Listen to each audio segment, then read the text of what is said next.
ఇటువంటి వ్యవహారాన్ని ఎందుకు ఇలా వ్యవహరిస్తుంది ప్రభుత్వం అనేది ఒకసారి ఆలోచన చేసుకోవాలి.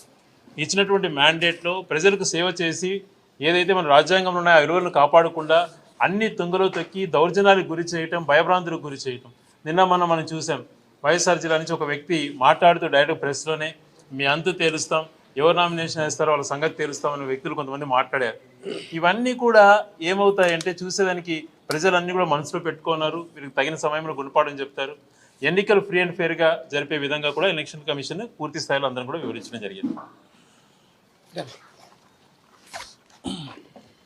గత అనుభవాల్ని దృష్టిలో పెట్టుకుని ఈ ప్రభుత్వం ఏర్పడ్డాక ఆంధ్రప్రదేశ్లో జరుగుతున్నటువంటి ఏకపక్ష నిర్ణయాల్ని, అలాగే గత కొన్ని చోట్ల జరిగినటువంటి ఎన్నికల ప్రక్రియలో ప్రభుత్వం వ్యవహరించినటువంటి తీరుని దృష్టిలో పెట్టుకుని రేపు ఆంధ్రప్రదేశ్లో జిల్లా పరిషత్ ఎన్నికలు, జెడ్పీటీసీ ఎన్నికలు, ఎంపీపీలు ఇలా రకరకాలుగా జరుగుతున్నటువంటి ఎన్నికలు సందర్భంలో, నామినేషన్లు వేసేటటువంటి సందర్భంలో, అలాగే ప్రచారం చేసుకునేటటువంటి సందర్భంలో, అలాగే ఎన్నికల పోలింగ్ సరళి సందర్భంలో, ఇలాగ అనేక సందర్భాల్లో ప్రభుత్వము ఇంటర్ఫీర్ అయ్యి దౌర్జన్యంగా ఎవరు కూడా నామినేషన్ వేయకుండా చూసేటటువంటి ప్రయత్నం చేస్తుంది. పోలింగ్ ప్రశాంతంగా జరిగే విధంగా కూడా చూసేటటువంటి పరిస్థితి లేదు.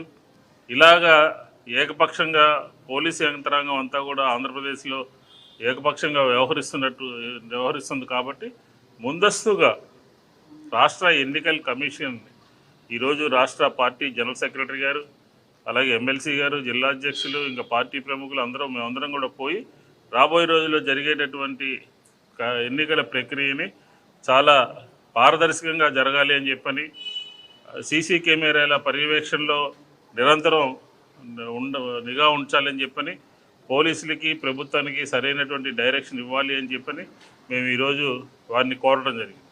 ఎందుకంటే మనం చూసాం తిరువూరు, విజయవాడకి మన జిల్లాలో జరిగినటువంటి తిరువూరు మున్సిపాలిటీ ఎన్నికలు మాకు అత్యధికమైనటువంటి మెజార్టీ ఉంటే ఆ మెజార్టీని తలకిందులు చేసి, బలవంతం చేసి, దౌర్జన్యం చేసి ఎన్నికల కమిషన్ పోలీసు బందోబస్తు ఇవ్వండి, గన్మెన్లు ఇవ్వండి అని చెప్పినప్పటికీ కూడా దాంట్లో కూడా రకరకాలైనటువంటి కార్యక్రమాలు చేసి భయపెట్టి తిరువూరు మున్సిపాలిటీని హస్తగతం చేసుకోవడం జరిగింది.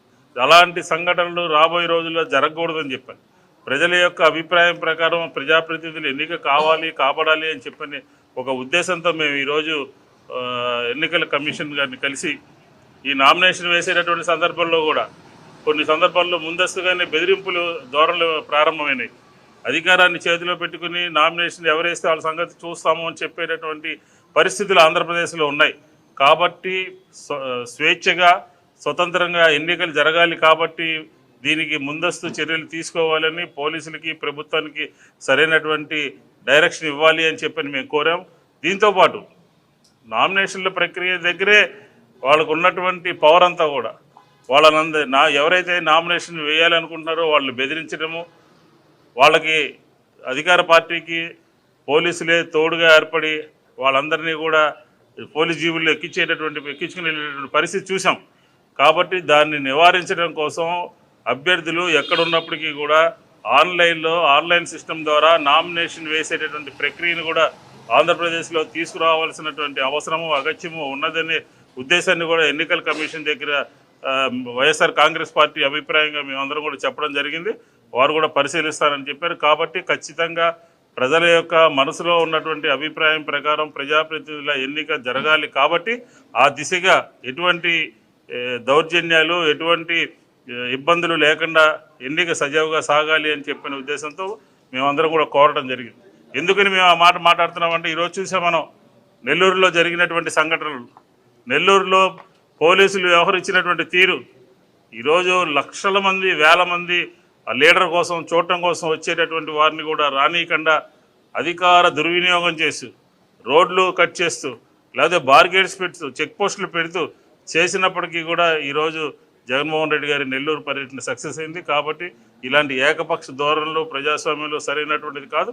కాబట్టి ఈరోజు ఎన్నికల కమిషన్ గారిని కలిసి భవిష్యత్తులో ఎటువంటి ఇబ్బంది లేకుండా సజావుగా ఎన్నిక సాగాలి అని చెప్పిన ఉద్దేశంతో మేమందరం కూడా వైఎస్ఆర్ కాంగ్రెస్ పార్టీ అభిప్రాయాన్ని ఆవిడ ముందు పెట్టడం జరిగింది అని చెప్పి ఈ సందర్భంగా చెప్తాం.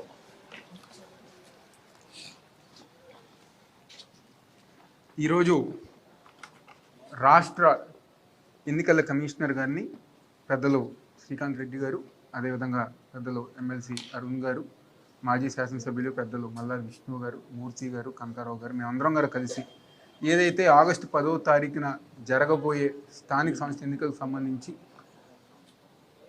ఒక ఫెయిర్ ఎలక్షన్, గతంలో గారు ఇందాక పెద్దలు విష్ణు గారు చెప్పిన విధంగా ఎన్టీఆర్ జిల్లాలో సంబంధించి తిరువురు ఎలక్షన్ ఎంత దౌర్జన్యాలతో, రౌడీజంతో తెలుగుదేశం కూటమి ప్రభుత్వం ఏ విధంగా అయితే మా కౌన్సిలర్ని కిడ్నాప్ చేసి భయపెట్టి ఏ విధంగా అయితే వాళ్ళు ఎన్నికల్లో గెలిచారో ఆ విధంగా కాకుండా ఈరోజు ఎన్నికల కమిషన్ వాళ్ళ ఒక ఆధ్వర్యంలో వాళ్ళ ఒక పర్యవేక్షణలో ఒక మంచి ఎలక్షన్ జరగాలని చెప్పని ఈరోజు ఆమెకి రిప్రజెంటేషన్ ఇవ్వడం జరిగింది.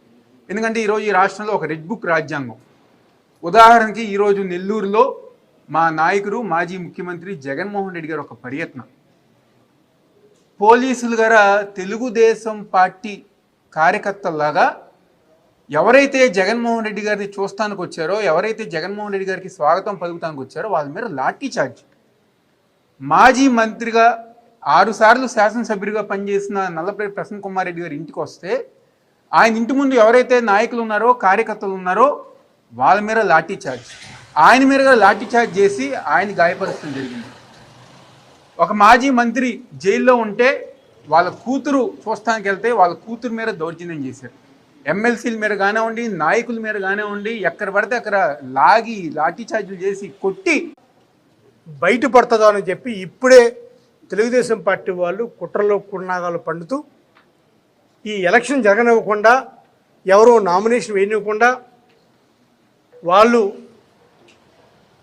మాట్లాడే మాటలతో కాకుండా వాళ్ళు ఏ విధంగా హెచ్చరిస్తున్నాం అనేది మొన్నే కడపలో పులివెందుల్లో బీటెక్ రవి అనే ఒక ఆయన ఏ విధంగా హెచ్చరించాడు అనేది మనం అందరం చూస్తున్నాం. అలా కాకుండా ఈ ఎలక్షను కేవలం ప్రభుత్వం మీద, పోలీసుల మీద వదిలేస్తే ఈ ఎలక్షన్ సజావుగా నడవదు. దీనికి ఎలక్షన్ కమిషన్ పర్యవేక్షణ కావాలి, ఎలక్షన్ కమిషన్ ఓన్గా చేసుకోవాలనే ఉద్దేశంతో ఈరోజు రిప్రజెంటేషన్ ఇవ్వడం జరిగింది. ఈరోజు ఈ ప్రభుత్వం ఎలా ఉందంటే ప్రతిపక్షాలు అనేది ఉండకూడదు, ప్రతిపక్ష పాత్ర ఉండకూడదు, ప్రతిపక్ష గొంతు అనేది ఉండకూడదు, అసలు మేము ఏమి చేసినా సరే ఎవరు మాట్లాడకూడదు అనేది విధంగా ఈ ప్రభుత్వం ఉంది. అంటే ఇది ప్రజాస్వామ్య ప్రభుత్వమా? ఈ ప్రజాస్వామ్య ప్రభుత్వంలో ఎవరన్నా సరే ప్రతిపక్షానికి ఒక గొంతునిస్తాడు, ఒక వాయిస్ని ఇస్తారు, ఒక స్పేస్ని ఇస్తారు. కానీ ప్రజాస్వామ్యంలో ఉండి ప్రతిపక్షాల పాత్ర ఉండకూడదు, మేము చెప్పిందే జరగాలి, మేము చేసిందే చెయ్యాలి, మేము చెబుతుందే చూపించాలనే విధంగా వీళ్ళు చెప్తున్నారంటే వీళ్ళు ఎటువంటి డిక్టేటర్షిప్ అనేది వీళ్ళు అవలంబిస్తున్నారని మనందరం చూస్తాం. ఏది ఏమైనా సరే జరగబోయే రేపు పొద్దున్న 10వ తారీఖు జరగబోయే ఎన్నికలు ప్రజాస్వామ్యబద్ధంగా, శాంతిబద్ధంగా, ఫ్రీ అండ్ ఫెయిర్ ఎలక్షన్లో జరగాలి. ప్రతిదీ కూడా సీసీ కెమెరా తోటి, వెబ్ ఫుటేజ్ తోటి ఉండాలి. నామినేషన్ దగ్గర నుంచి కౌంటింగ్ దాకా, అదేవిధంగా క్యాండిడేట్ ఎవరైతే ఫైల్ చేస్తారో వాళ్ళకి రక్షణగా సెక్యూరిటీ ఇవ్వాలి. అదేవిధంగా ఆన్లైన్ ద్వారా నామినేషన్ ఫైల్ చేసే విధంగా ఇవ్వాలి.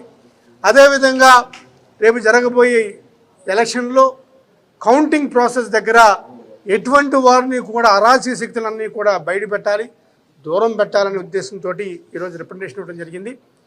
రేపు జరగబోయే ఎన్నికలు ప్రజాస్వామ్యానికి, డిక్టేటర్షిప్కి జరగబోయే ఎన్నికలు కాబట్టి ఈ రాష్ట్రంలో ప్రజాస్వామ్యం వర్ధిల్లాలన్నా, ప్రజాస్వామ్యం విజయం సాధించాలన్నా, ఈ ఎన్నికలు విజయవంతంగా జరగాలంటే ఎలక్షన్ కమిషన్ పర్యవేక్షణ, ఇంటర్వెన్షన్ కావాలి. కాబట్టి రేపు జరగబోయే ఎన్నికలుకి ఎలక్షన్ కమిషన్ పర్యవేక్షణలో జరగాలని చెప్పి మనం రిప్రజెంటేషన్ జరిగింది.